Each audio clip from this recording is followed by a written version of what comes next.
Okay, we'll get going. Thank you so much for coming. It's great to see so many people here. For those of you that don't know me, I'm Matthew Jarron. I'm the museum curator here at the university. And we're delighted to welcome Andy Drummond for this very special talk. Some of you might have heard of this story about the elephant, but maybe not know much about it. So it's great to sort of hear a bit more about it.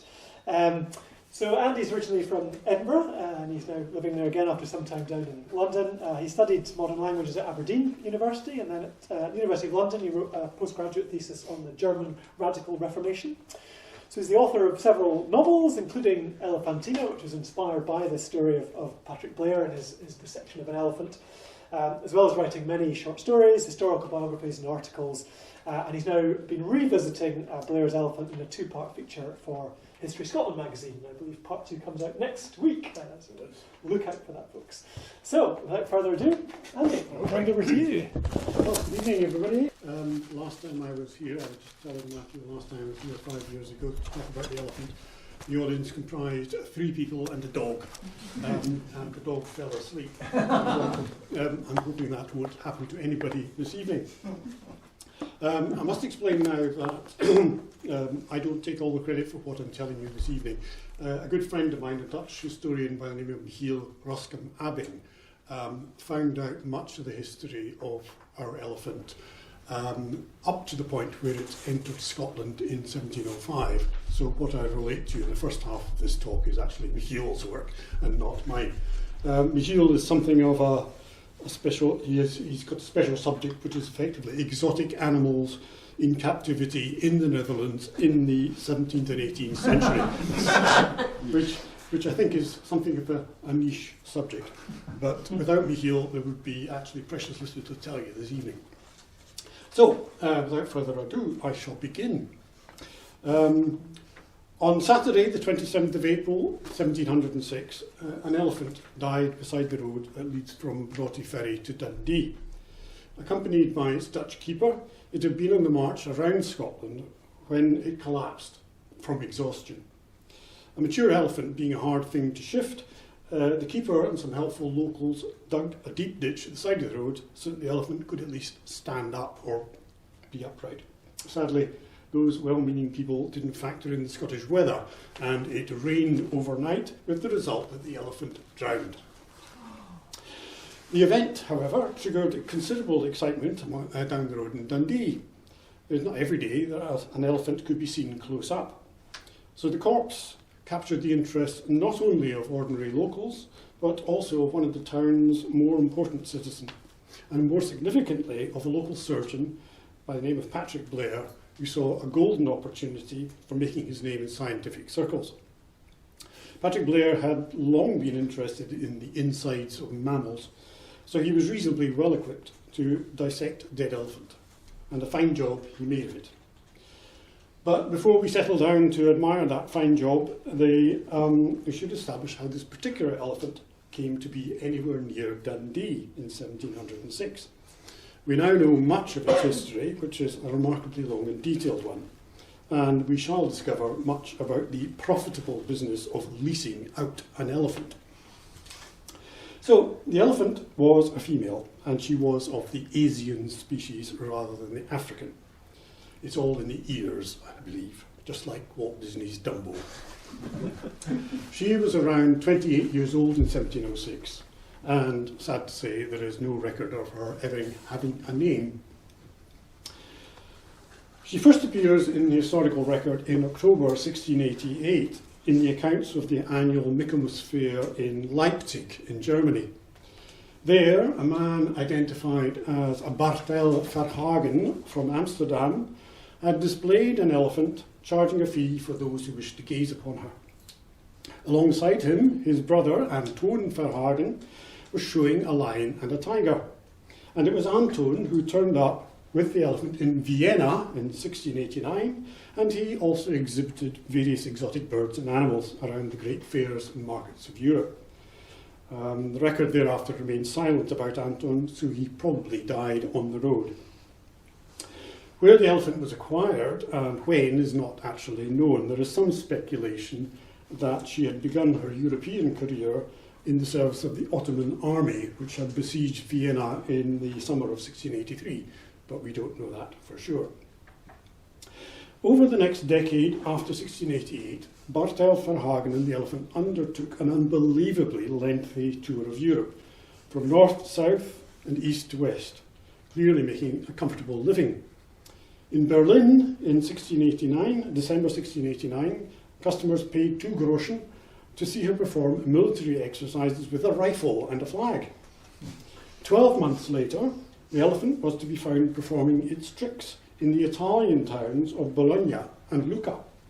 And those of you who have some geographical knowledge will appreciate that between Germany and Italy there's a large range of mountains, so the journey southwards was not insignificant.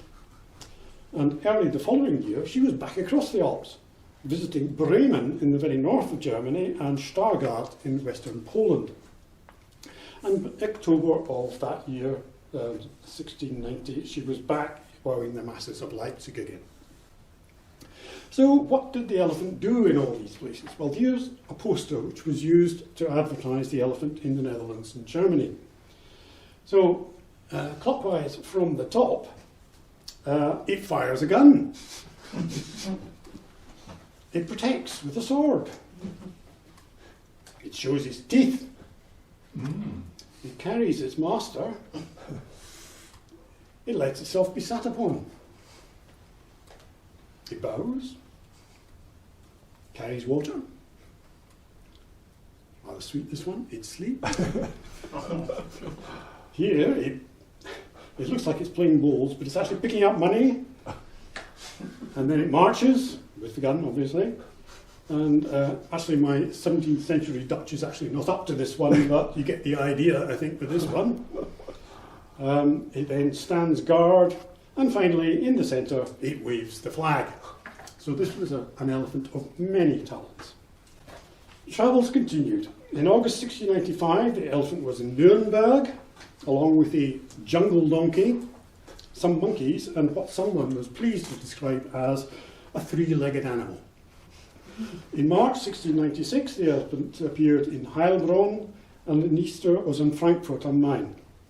And there is evidence that she also appeared in Stuttgart in southwest Germany. Now, this is, assuming this elephant is ours, this Stuttgart advert indicates that she was in the company of 2 Dutchmen. You can see that on the second line there, van 2 Hollandern. One of these would have been Bartel Verhagen, whom we met earlier, and they are around now that Verhagen had been joined by another Dutchman, Jan Jansson, who shared the responsibilities of exhibiting the animal. Jansson was evidently a close business associate of Verhagen. In 1703, just before Verhagen died, he was to name Jansson as his heir and executor. But after the summer of 1696, Verhagen was no longer on the road. He was back in Amsterdam, luxuriating in the proceeds of his 8-year tour of Europe. He'd already bought an inn there in 1681, which he now renamed De Witte Olifant, the White Elephant. And this is the plaque that would have been in the wall of that inn, which no longer exists. And to keep his hand in, Verhagen continued the business of exhibiting exotic animals in the inn and to build up his animal rental business. On Verhagen's retirement, Jan Jansson rented the Elephant from him on a 3-year lease, and in 1698 took the beast to France, where she appeared in Nantes and Paris. Here, an English naturalist by the name of Martin Lister saw her performance in February and March of that year, and he noted sympathetically, "I saw here a female elephant betwixt 8 and 9 feet high, very lean and ill kept. Nothing could be more docile than the poor creature."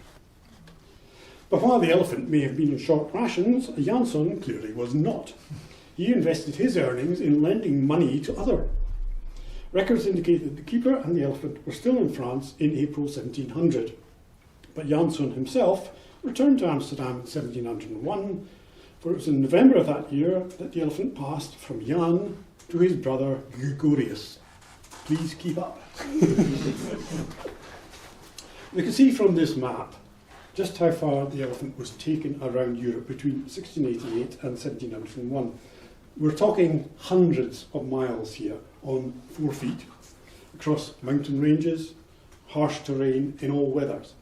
And self-evidently, apart from the towns and cities indicated on the map, which are just the places we know about, the elephant and her keeper must have given shows in dozens of other places up and down the land. And if she was thin in Paris, then she was utterly exhausted by the time she reached Broughty Ferry. We shall see later that Patrick Blair found strong evidence of this. Gregorius Janssen signed a contract with Verhagen to rent the elephant for a period of 3 years, paying a sum of 3,000 guilders per annum. The contract contained a clause relating to the possible death of the elephant, such that if the death was shown to be by Janssen's negligence, then he was liable to pay a penalty of £500 sterling. With the contract signed, Gregorius promptly took the elephant to England in expectation of making a tidy profit, and he was not disappointed. The elephant seems to have been a roaring success in London. The theatre impresario, Christopher Rich, was keen to hire the elephant as a novelty act to be inserted into any play or farce that he might put on. Yes, you can get the idea. However, this plan fell through, partly because the theatre's acting troupe objected strongly to any rival for the affections of the audience, and partly, and more importantly, because his builder assured him that any attempt to widen the doors to permit the elephant's entrance on the stage would most likely cause the building to collapse. But while the impresario's imaginative scheme failed to go ahead, the elephant was capable of drawing large crowds entirely on her own. In November 1701, she performed at the White Horse in Fleet Street every day from 10 o'clock until 6 in the evening. A contemporary advertisement stated that, "Here is our lately arrived a large elephant, the biggest that ever was in Europe, and performs varieties of exercise for diversion and laughter, viz. Exercises the musket, flourishes the colours, very nimble and swift in several postures. He also bears 2 persons upon his trunk, 2 upon his ears, and 10 upon his back." And after the impresario's interest, there was the bird merchant. David Randall of London had seen the beast performing, and he coveted her. But Janssen made it clear that she was not his to sell. So Randall went off to Amsterdam to make an offer to the rightful owner. And in March 1702, Verhagen apparently agreed to sell the elephant to Randall for £1,000 sterling. But when Randall sent his notaries to Verhagen's house a few days later to finalise the deal, Verhagen denied all knowledge of any such agreement, passing it off as a drunken joke. Randall fumed and ranted for several months, but his attempts at intimidation failed to have any effect. Verhagen didn't sell his elephant. Indeed, when he made his last will and testament in August 1703, he stipulated that the elephant shall, as long as it lives, never be sold, but should always be leased out by the executors. And the income was to be used for annuities for his 3 daughters.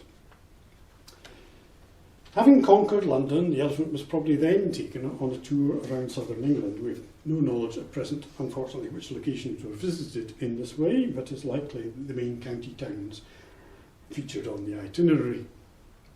Now in England, the standard poster, which we saw earlier, showing the elephant's tricks, was replaced by this more verbose and rather mundane version with a single image at the top, and describing the great white elephant alive, being 9 foot high, weighing above 5,000 weight, eating in 24 hours' time 100-pound weight of hay besides corn and bread.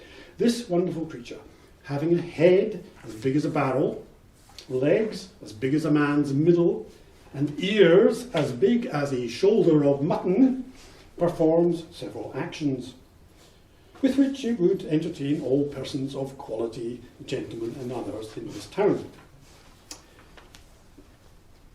Incidentally, the description of the elephant's tricks sounds very familiar. His master asking him whether he loves Queen Anne, he points with his trunk to his heart, and what he must do for her, he sounds for her on the trumpet. But for the Grand Turk, he will do nothing but make a dreadful noise, shaking his head. In November 1704, when his 3-year lease on the Elephant lapsed, Gregorius Janssen relinquished it. Like his brother, he had made money hand over fist. He now bought £1,100 worth of shares in the English East India Company, which is equivalent to around £180,000 today, and then he purchased no fewer than 5 houses in Amsterdam, buy to let, to the tune of over 11,000 guilders, which is around £125,000 today. Clearly, the elephant rental business then was a licence to print money. Now, before we find out about the elephant's next keeper, we need to talk about rope dancers. Rope dancers, that is, tightrope walkers, and very often Dutch, provided a popular entertainment across Europe and Britain between about 1650 and 1750. And in the early 18th century, we have reports in Edinburgh, of course, of rope dancing troops, sundry acrobats, and an assortment of medical quacks. All these were granted permission by the Edinburgh's Town Council to set up their stalls and perform for the populace, just as long as the acts were free of all offence, cursing, profanity, or anything contrary to piety. And quite right too. At a later date, in 1733, the famed Flying Man, in Italian this time, performed a variety of astonishing tricks on a rope suspended between Edinburgh Castle and the Grassmarket. Nowadays this would just be another fringe event. Another company of flying masters are to set out from the summit of this stupendous rock, Arthur's Seat, and land at the bottom. A living ass is also to fly down the rope, etc. But rope tricks were not something to try at home. Last week, one James Hamilton, attempting to fly down upon a rope from the steeple of Queen's Ferry, fell off the rope and beat out his brains. This and other sad accidents that have happened since the unhappy gang of flyers came to this country will, 'tis hope, incline the magistrates of the several towns to discharge these persons from setting such pernicious examples for the future. Rope dancers and acrobats commonly teamed up with other entertainers and worked in tandem with quacks as warm-up acts to get the crowd in the mood for spending money on dubious medicines and cures. Acrobatic entertainments as a possible method for filling the funding gaps in the NHS, I wonder. It's always worth a try. One such rope dancer was a Dutchman named Abraham Sever, and it was Sever who took up the next contract to exhibit our elephant.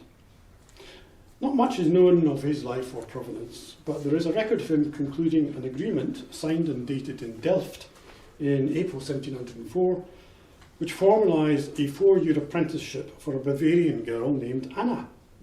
This contract renewed an earlier one from 1692, by which Anna's parents had signed her up for an extraordinary 12-year apprenticeship with Sever and his wife Elizabeth, who was also a rope dancer. The couple promised to teach Anna the trade, and in return for which she would basically be their skivvy. It was likely that Sever picked up the keys to the elephant in England. The risk and expense of ferrying the elephant back to the Netherlands and then immediately back over the Channel again would have been too great. And thereafter, although we have no record of their travels, they probably toured the elephant from London northwards, and almost certainly supplemented the Elephantine entertainment with their own rope dancing act. And by the end of October 1705, they were in Edinburgh. The council received a petition from one Abraham Sever Dutchman, and after due consideration they granted liberty to the petitioner to expose his elephant to all persons within the town and suburbs upon his payment of any gratification to the kirk treasurer for the use of the poor. Now, this was a fairly common financial arrangement between entertainers and town authorities, and arguably donating a percentage of the takings to the poor was a much more socially useful act than simply pouring the fees into the council's coffers to fund, let us say, a tramline. But the council was soon to regret its decision. Barely 3 weeks later, on the 23rd of November, the council's Dean of Guild received an irate letter from one Adam Kerr, a baker on Fishmarket Close in the Old Town. Kerr, stressing that he was a burgess of Edinburgh, humbly complained upon Abraham Sevour, a Dutchman owner of the Elephant. And what was the nature of his complaint? Well, you see it in front of you here, but I'll have to read it to you because it took me hours. That where I, having a shop and oven at the end of the Fishmarket Close, with a back vault to the south thereof, there being a lake house above, the defender keeps his elephant therein and exposes the same. The dung and water thereof comes so down upon my said vault that it has soiled the same, and shaken and spoilt the vault, and comes down in great quantities upon the vault, and spoils and abuses the concerned goods, and if not timely prevented, will altogether ruin said vault.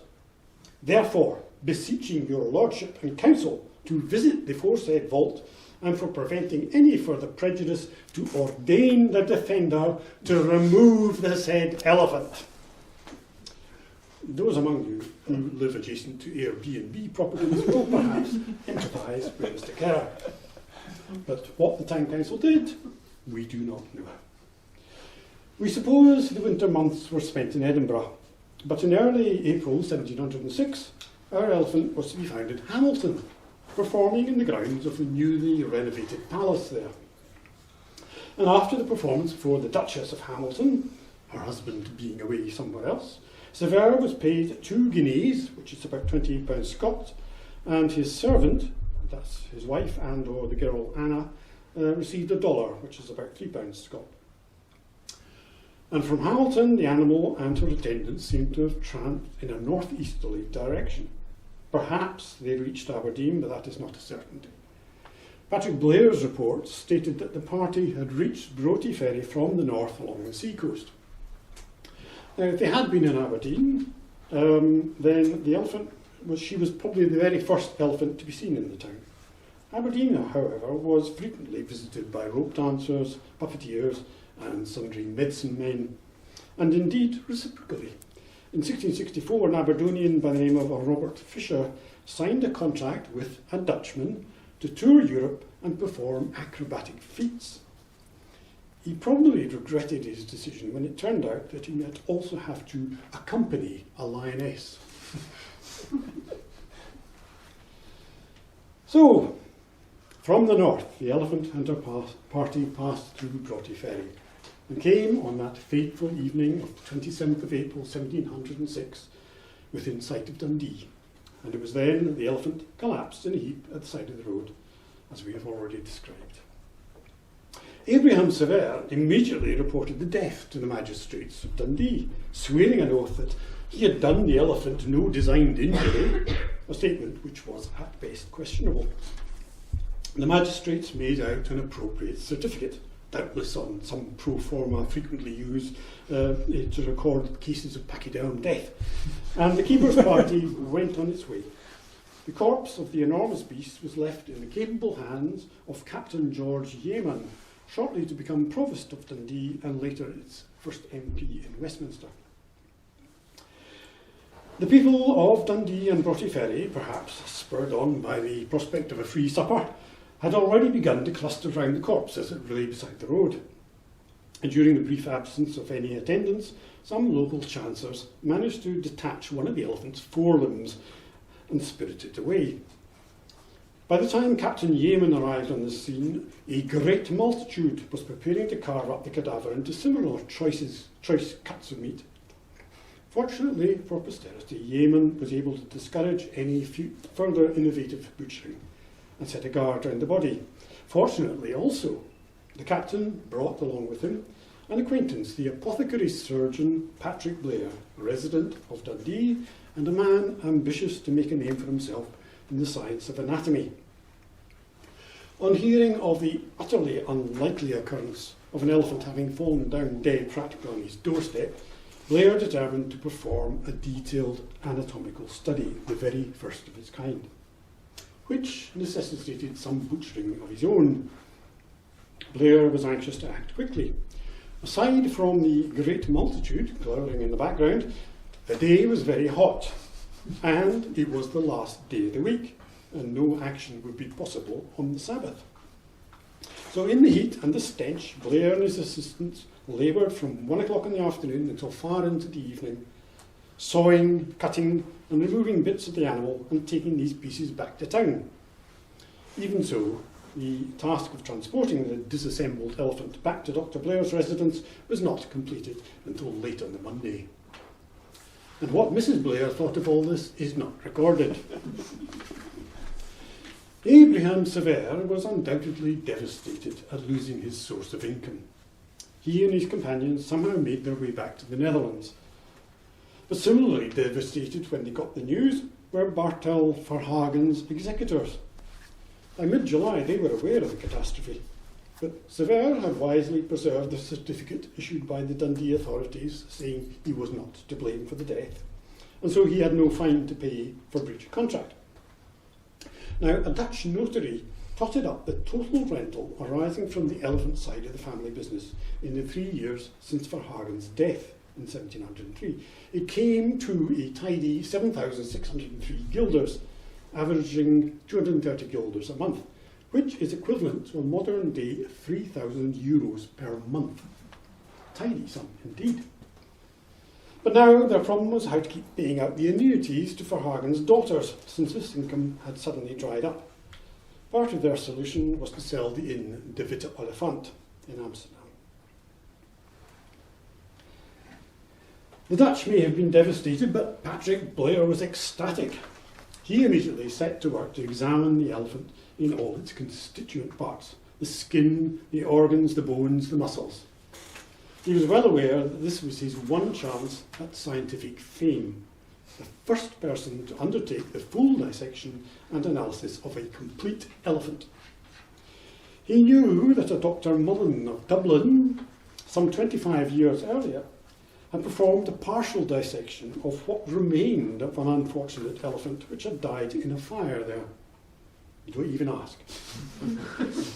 Dr. Mullen had done his best with the slightly singed material available, had made his findings available to the Royal Society of London in 1682, and had subsequently been elected a member of that august society, the pinnacle of his career.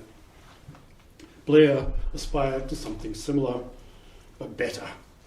And within 2 months, he secured his route to publication by contacting Dr. Hans Swoon, Secretary of the Royal Society, who was apparently keen to learn all the details. "Sir," wrote Blair to Swoon, "the elephant, though an animal so considerable for its bigness and strength, so remarkable for its extraordinary endowments and stupendous actions, that it has become the subject of the most curious naturalists of all ages, and been admired by all those who beheld it, yet has its body been hitherto very little subjected to anatomical inquiries. This induced me to bestow some pains in viewing its parts at the opening." Blair gives us a few clues in his report as to how the opening proceeded. There are several interesting points. Firstly, he was assisted in his endeavours by one or more butchers. These men Blair described variously as unruly and unwary, frequently hacking away at organs or muscles in which Blair had an interest, but which, as he apologised later to Hans Sloane, he was unable to study further because of the damage done by unskilled hands. At one point, Blair says that as a result of this unsupervised hacking, the head was so mangled at the taking that we could not well find its origin, as it proceeded from the proper hole. I assume that's an anatomical term, that, I'm not very sure.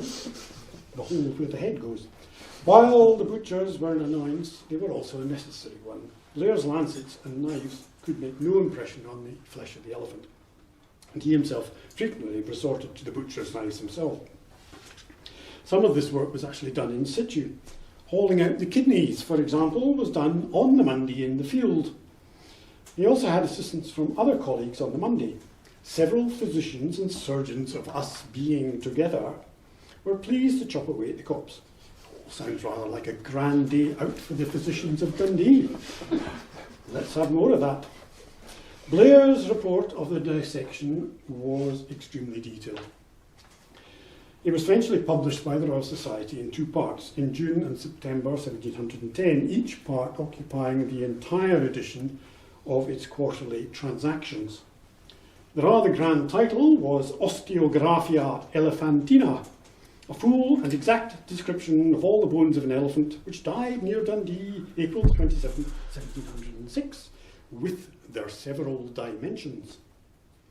Blair was indeed fortunate that he had all the bones. As we noted earlier, a foot had gone missing rather early on, but it had been recovered, apparently intact, in early June. Blair's full and exact description, which fills 114 pages, can be read online, and you'll see a link on the back of your handout there. I won't attempt to describe everything that appears there. Indeed, some viewers might find the scenes upsetting. Take, for example, his description of the opening of the abdomen. I caused it to be opened longitudinally, whereupon the intestines jetted out in a confused mass, first the paunches or tripes, as I may call them, and then the smaller intestines. Blair began his report by giving a general description of the habits and natural life of elephants, some of which are factual and others not quite so much, and a potted history of large animals in general. And having made a passable job of the natural history, Blair then proceeded to what he did best, describing the skin, the blood, the fat, the brains, the muscle, nerves, and all the organs in tremendous and frequently undesirable detail, plus the mechanical mystery of the trunk. This filled the first part of his osteographia. The second part dealt with each of the 260 bones, and finally described the ingenious method by which the skeleton was assembled for display. The whole work was liberally supplied with copper engravings, such as this one here, of the bones and of the various organs. All these were done by a local man, you can just see his name down there, Gilbert Oram, about whom very little else is known, and about whom Blair was rather scathing. Blair made several acute observations about the elephant, not the least of which concerned its general appearance of undernourishment and ill health, both in the scabbiness of the skin and in the distinct lack of superfluous fat. I couldn't have believed so little fat to have been in any animal as was here, he wrote. He also reported that the intestines had nothing in them but a little chewed hay or grass. Now, Blair couldn't have known that the elephant had been tramping around Europe week after week in all weathers for 15 years or so, but I think his assessment of its state of health was entirely correct. In short, Blair made a very creditable job of anatomising the elephant, and not only in taking it apart, but also in putting it back together again. Once the bones had been identified, categorised, cleaned, measured, and weighed at precisely 312 pounds, 14 ounces and 7 grams, they were put back together again and joined by wires and leather straps drilled through drilled holes to make a very passable skeleton, on which, as a crowning glory, the jaw bones opened and shut. Blair was clearly very proud of this. He spends 8 full pages in a very detailed description of how it was done. So considerably lengthier than, say, the assembly instructions for an IKEA wardrobe. And if the skeleton provoked admiration, so did the skin. Provost Yeaman had had his eye on the skin from the start. Either his craftsmen or those employed by Blair skillfully stuffed the skin and mounted it for display. And as one impressed contemporary testified, the skin is so artfully preserved and curiously stuffed and set up upon a machine that, except by want of life on nearer approach, it can scarcely be discovered from a living elephant. What the machine was is uncertain, perhaps just a platform on wheels.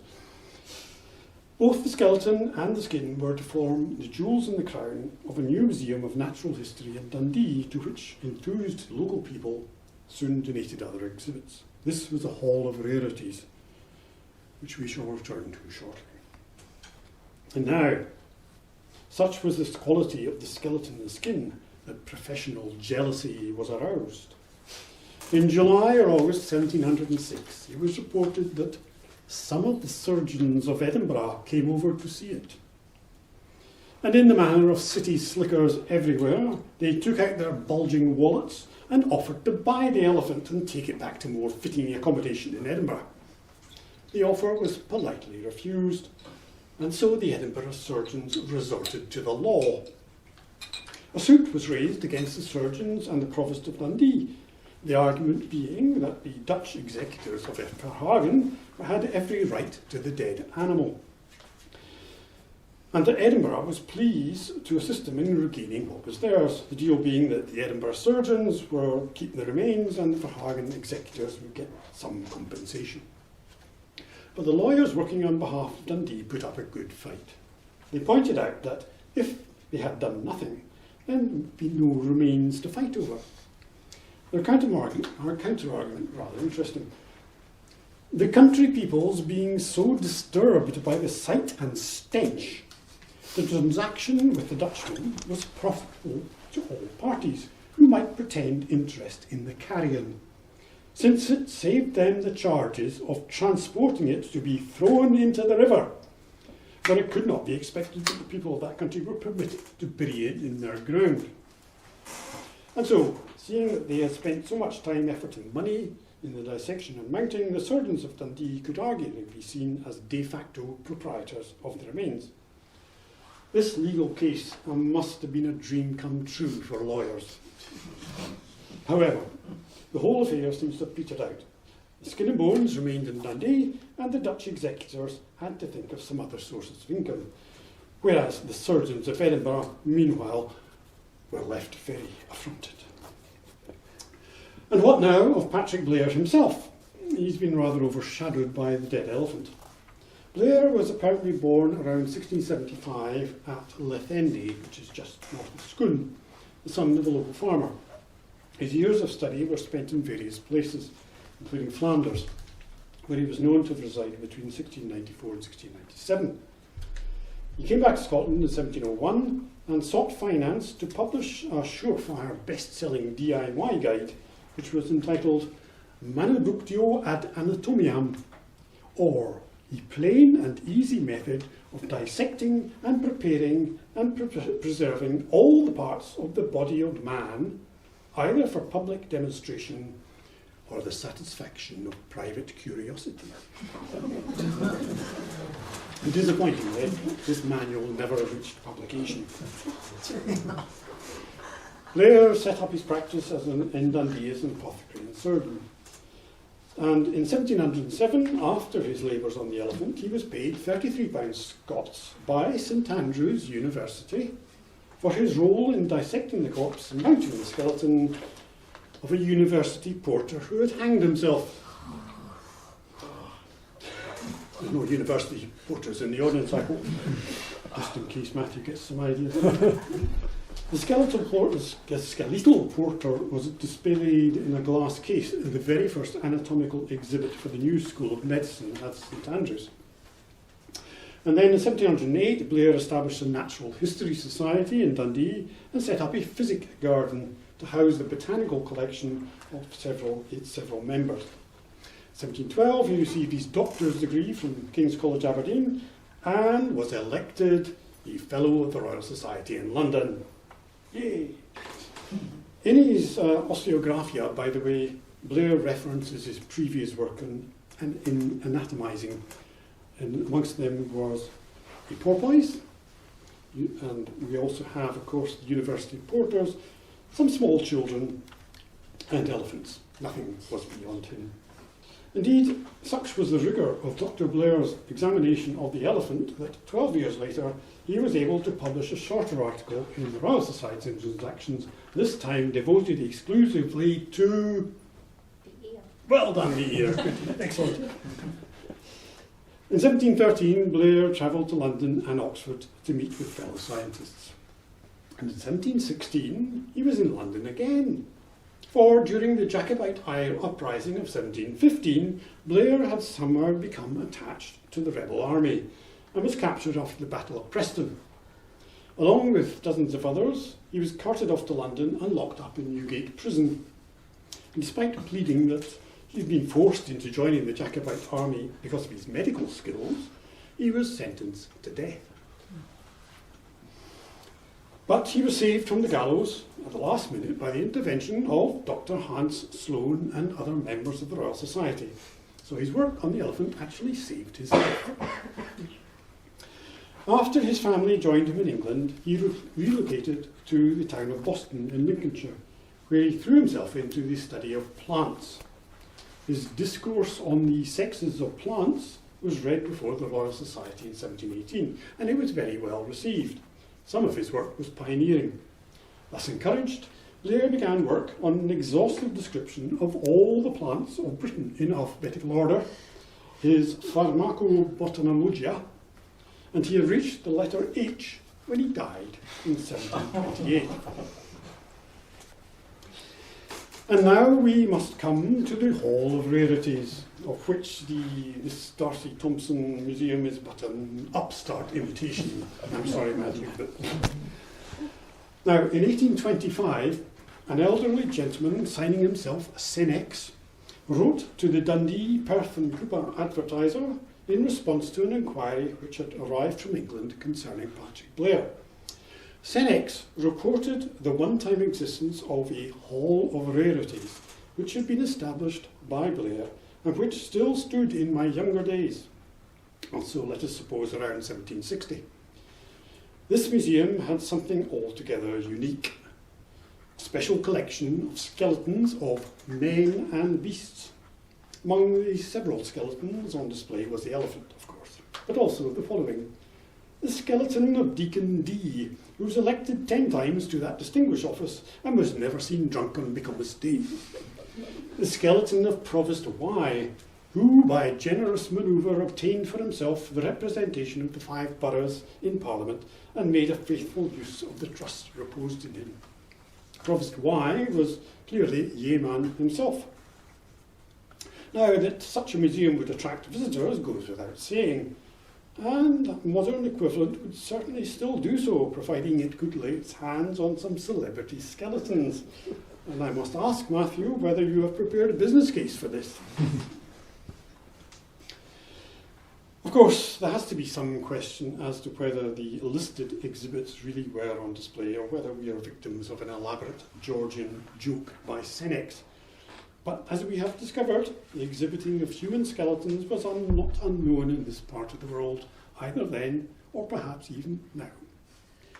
Alas, we know neither where the Hall of Rarities was located nor when it closed. There is a suggestion that within the area bordered by Crichton Street, Nethergate and Cooties Wynd, there was a lane named Scott's Close, in which there was a space once used for the cultivation of flowers. This might have been Blair's physic garden and Hall of Rarities. If so, it has long since vanished under shopping malls and fast food outlets. So for all we know, its foundations could lie underneath Nando's or Tony Macaroni's. But wherever it was, our man Senex knew of the fate of its many fascinating exhibits. The bones of all the skeletons, including that of the elephant, were not long ago ground down and scattered for a top dressing to some of the fields in Strathmore by a distinguished agriculturalist. Ground down and scattered. So perhaps, even today, a punnet of local raspberries or a crisp Angus cauliflower contains some grains of an elephant, and maybe of a local politician as well. And so, for those of you who, unlike my dog, have stayed awake, what have we learnt? We have learnt that the entertainment world of the early 18th century was packed with exciting acts, both animal, elephants, lions, jungle donkeys, and human, rope dancers, strolling players and quacks. That many of these entertainers came from the Netherlands, without encountering any border control difficulties. Freedom of movement in Europe was a thing back then. Equally, that a loon from Aberdeen could go to Europe and find himself walking a tightrope for a living in the company of a lioness. We've also learned that the new sciences of the late 17th century found ready enthusiasts across Britain and Ireland, and that our very own Patrick Blair was no slouch when it came to exposing the mysteries of mammalian anatomy, or indeed the plant life of the British Isles. And finally, we have learnt, have we not, that Dumbo was an African elephant. But we have not, sadly, established where the Hall of Rarities stood, nor what it actually contained, apart from a well-travelled elephant. We no longer have its bones or its skin. We have Blair's famous Osteographia Elephantina and the lovely etchings of Gilbert Oram. And yes, we have Patrick Blair Place, an underwhelming service road at the back of Ninewells Hospital. Surely he deserves more. The only other trace of the events of 1706 is to be found in a recently discovered draft of a poem by the late, great William McGonagall. It is, as yet, unpublished, so if you would like, I can read you a couple of the verses now, before I finish. "'Twas in April of the year of 1706 that an elephant came to show off her tricks. The children were waiting with pennies in hand to see the famed beast, and perhaps a brass band. Alas, when the elephant reached the banks of the Tay, it all of a sudden did stumble and sway, and then dropped down dead, an awful calamity which considerably shortened its stay. The residents of Broughty Ferry were much surprised to find a pachyderm had at their doors demised. Its keeper's heart was filled with pitiful sorrow, for his charge now lay as dead as a sparrow." And another 15 verses follow, but I won't tax your patience for which thank you very much.